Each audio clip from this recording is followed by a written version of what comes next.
Wait sir. Right, Venkateswara గారు నమస్కారం. నమస్తే. నమస్తే వెంకటేశ్వర గారు, ఈ పరిణామం ఒక ఆసక్తికరంగా లేదు. అప్పుడేమో జగన్మోహన్ రెడ్డి గారు పార్టీ పెట్టగానే పొలోమంట కాంగ్రెస్ నుంచి మొత్తం టాప్ టు బాటం వచ్చి ఇక్కడ పడ్డారు. ఏదో కొంతమంది రఘువీరారెడ్డి గారు, తులసిరెడ్డి గారు, మన రామకృష్ణ గారు, లేకపోతే చింతామోహన్ గారు, ఇట్లా అంతా లెక్క పెడితే ఫింగర్ టిప్స్ మీద ఉంటారేమో. హార్డ్లీ ఒక 10 మంది ఉంటారేమో కదా.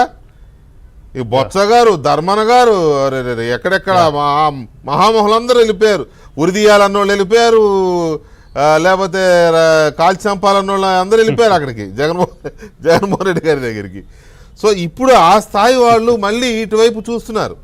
మల్లాది విష్ణు జూనియర్ ఏం కాదండి, ఆయన సీనియరు, రాజశేఖర రెడ్డి గారితో దగ్గర అనుబంధం ఉన్నవాడు, రంగా గారికి ప్రధాన అనుచరుడు. ఒకవైపు బోండామా, ఒకవైపు మల్లాది విష్ణు, వీళ్ళంతా కూడా మంచి అనుచరులు కదా.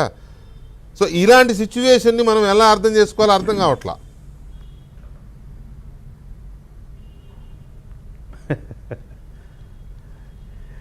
వెంకటకృష్ణ గారు, మీకు అలానే ప్యానెల్లో ఉన్నటువంటి పెద్దలు రామకృష్ణ యాదవ్ గారికి, పట్టాభి గారికి నమస్కారం.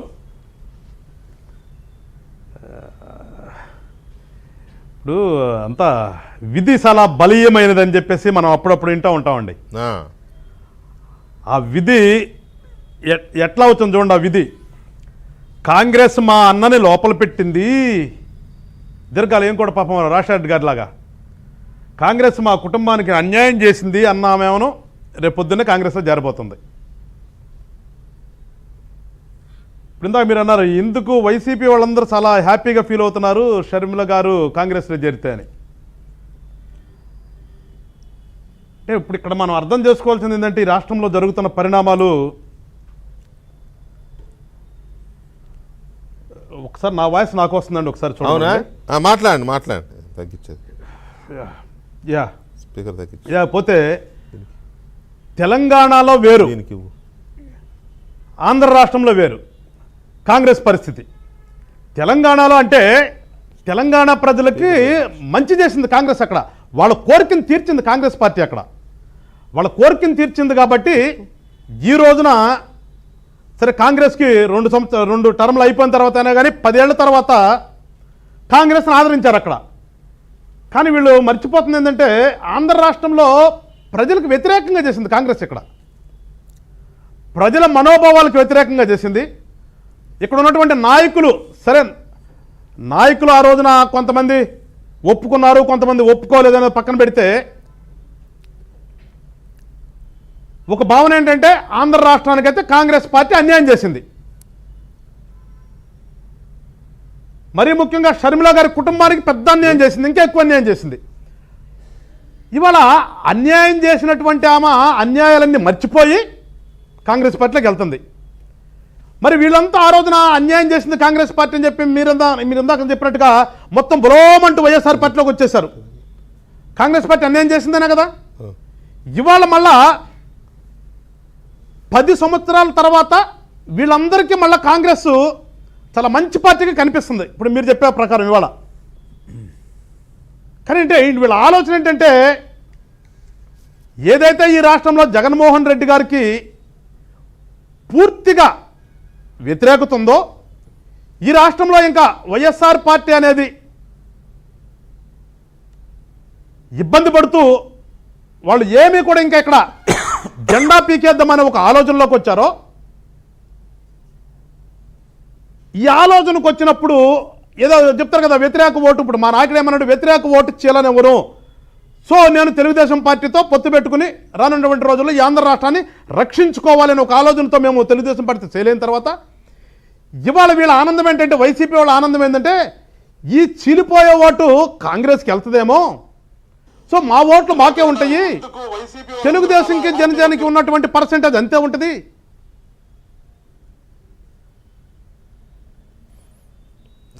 Okay carry on sir. వీళ్ళు ఏమనుకుంటున్నారంటే, ఆ వ్యతిరేక ఓటంతా కూడా మళ్ళీ కాంగ్రెస్కి వస్తుంది కాబట్టి జనసేన టీడీపీ పార్టీలకి ఉపయోగం ఉండదు అని వీళ్ళందరూ ఏదో ఒక సునకానందం పొందుతున్నారు.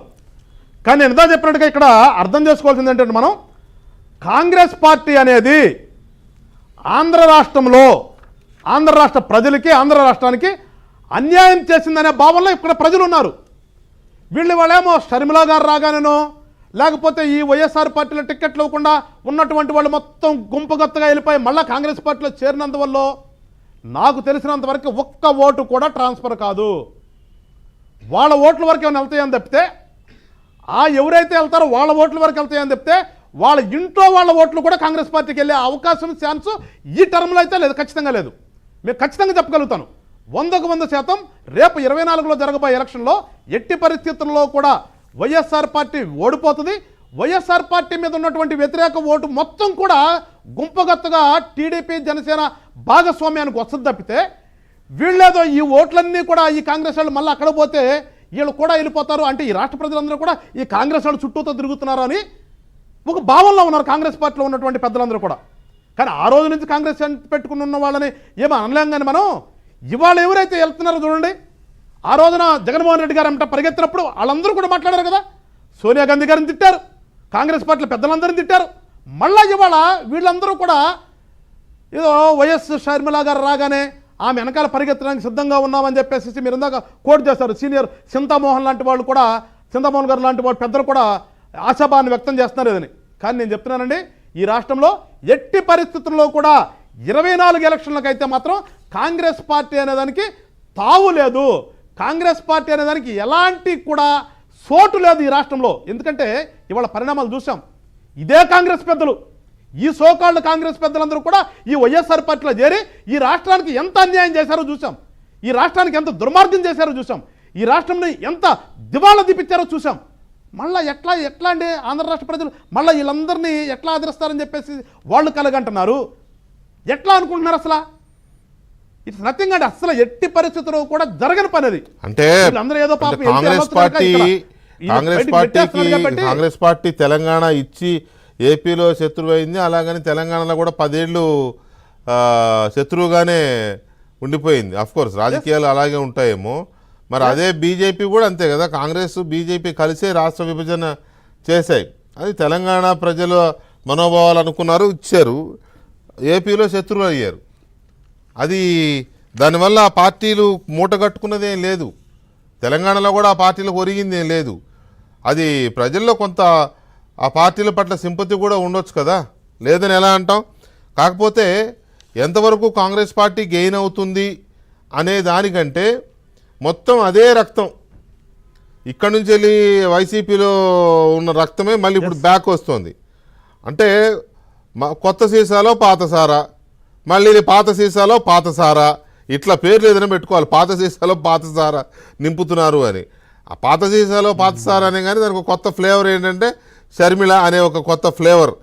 అందువల్ల మరి ఆ పాత సీసాలో పాత సారా ఎంతవరకు వర్కౌట్ అవుతుంది అనే దాంతో పాటు మీ పార్టీలు తెలుగుదేశం కానీ జనసేన కానీ ఫ్లేవర్ ఉన్నప్పటికీ కూడా తాగరెవరు ఓకే తాగుతారా తాగరా అనేది తాగే వాళ్ళ జనం తాగరు దాన్ని కాదు, తాగుతారా తాగరా అనేది తాగే వాళ్ళ టేస్ట్ బట్టి.